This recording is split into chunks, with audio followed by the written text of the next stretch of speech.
Slip টাকা দিয়ে কিনে নিছেন, তো তাদের জন্য ভয়ঙ্কর বিপদ। বলতে পারেন কেন?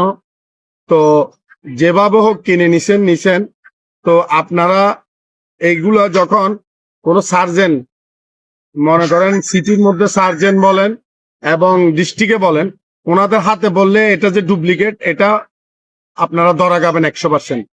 আর ওরা যখন এটা ওই দেখলে বুঝবে কিভাবে, ওখানে সার্জেনের নাম্বার লেখা থাকে অরিজিনাল যদি হয়, এবং এটা অনলাইন করা থাকে। আর যেটা ডুপ্লিকেট ওটাতে এগুলো কিছু করা থাকে না, হয়তো দুই এক জায়গায় ভুল কর্মে বাঁচি গেল, এখন কিন্তু আর বাঁচবেন না।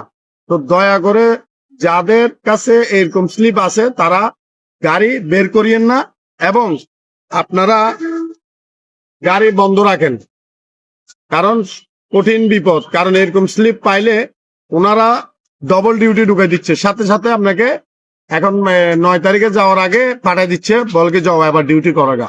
তো এটা ড্রাইভাররা সবাই সচেতন হয়ে যান। আপনারা গাড়ি নিয়ে পিক আপ, বাস, এগুলা মাইক্রো এগুলা নিয়ে বের হবেন না। আপনারা আপনাদের সেফ মতো থাকবেন। তো সবাই ভালো থাকবেন।